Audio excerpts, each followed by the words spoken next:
Pensa só nisso. Existe uma força de segurança com trilhões de agentes patrulhando cada cantinho do nosso corpo 24 horas por dia.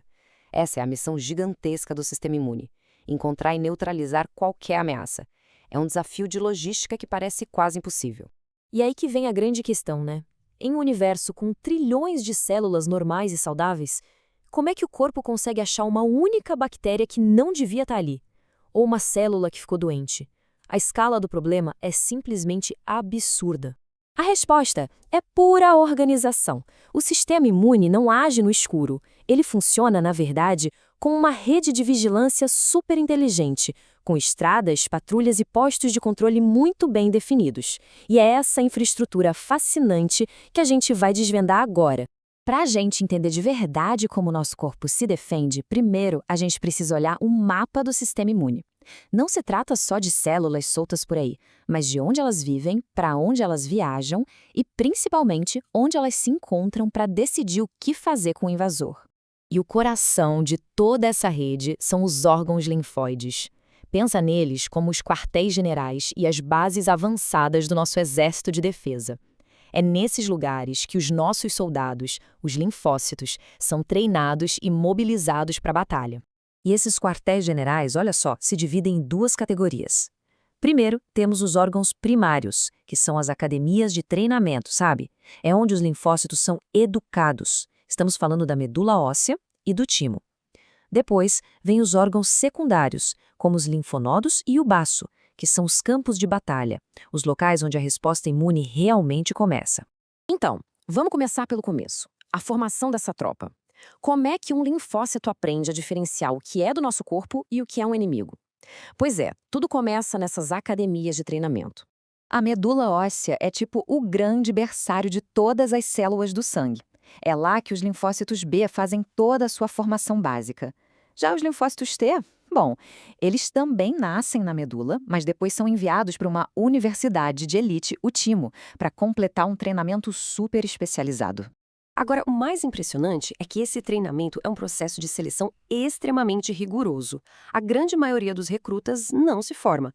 O sistema precisa garantir que só os linfócitos mais competentes e principalmente mais seguros entrem em circulação. Esse controle de qualidade tem duas etapas-chave. Primeiro, a seleção positiva, que basicamente checa se o linfócito consegue conversar com as nossas células. Se sim, ele é útil. Depois vem a seleção negativa, que é importantíssima. Ela elimina qualquer linfócito que reaja com força demais contra o nosso próprio corpo. É um equilíbrio muito delicado para criar um exército que seja poderoso contra invasores, mas que não ataque a gente. Certo. Com os nossos linfócitos devidamente treinados, eles precisam de um jeito de patrulhar o corpo inteiro. E é aí que entra a nossa rede de estradas, o sistema linfático. Essa imagem mostra essa rede de uma forma fantástica. Os vasos linfáticos correm pelo corpo todo, coletando um líquido dos tecidos chamado linfa. E essa linfa funciona como serviço de inteligência, sabe? Ela carrega amostras de tudo o que está acontecendo por ali, incluindo, claro, possíveis invasores. E ao longo dessas estradas, a gente tem os linfonodos. Eles são os postos de controle. Toda a linfa é obrigada a passar por eles para ser filtrada. Isso garante que qualquer coisa suspeita seja apresentada às células de vigilância que ficam ali de plantão. E um linfonodo não é só um filtro qualquer, ele é super organizado, quase como uma cidade em miniatura. Como a gente vê aqui, as células B e as T ficam separadas em bairros específicos. Essa organização toda não é à toa. Ela otimiza a chance do encontro certo acontecer para dar início a uma resposta imune eficiente. Tá, mas e aí, o que acontece quando um desses postos de controle detecta uma ameaça de verdade? Bom, esse é o momento em que todo o sistema entra em ação. Os nossos linfócitos recém-formados, que a gente chama de naive, não param quietos. Eles estão o tempo todo circulando.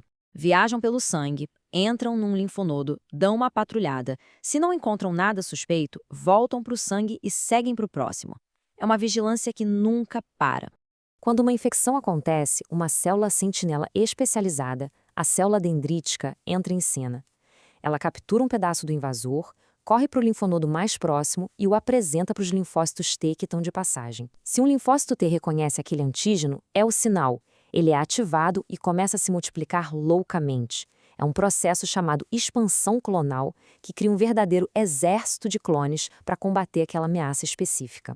E aqui está a grande sacada. Todo esse sistema sofisticado é exatamente o que as vacinas manipulam. Uma vacina nada mais é do que a gente entregar de forma controlada um pedaço do inimigo direto nesses postos de controle, os linfonodos, para treinar o sistema. O objetivo, como a citação diz, é justamente provocar essa ativação e gerar uma memória duradoura, principalmente com a produção de anticorpos potentes. E é aqui que a história fica ainda mais interessante. Porque entender toda essa arquitetura não só nos permitiu criar vacinas, mas está abrindo portas para revolucionar o tratamento de inúmeras doenças. A ideia é muito poderosa. Se a gente entende o mapa, conhece as estradas e os postos de controle, a gente pode, de certa forma, se tornar o controlador de tráfego do sistema imune. Podemos, por exemplo, desviar células de defesa direto para um tumor, ou então bloquear certas rotas para acalmar uma inflamação. E isso já é a mais pura realidade. Na imunoterapia contra o câncer, por exemplo, existem tratamentos que tiram os freios naturais das células T, liberando todo o potencial delas para atacar tumores. No desenvolvimento de vacinas, a gente projeta moléculas para serem entregues nos lugares certos para gerar a resposta mais forte possível. Isso não é ficção científica, é a medicina de hoje, baseada nesse conhecimento profundo da geografia do nosso corpo. E tudo isso nos deixa com uma pergunta para o futuro. Se a gente já consegue direcionar as defesas do corpo, fortalecer as patrulhas contra o câncer ou acalmá-las em doenças autoimunes, do que mais seremos capazes? A próxima grande fronteira da medicina pode muito bem ser a engenharia de tráfego imunológico.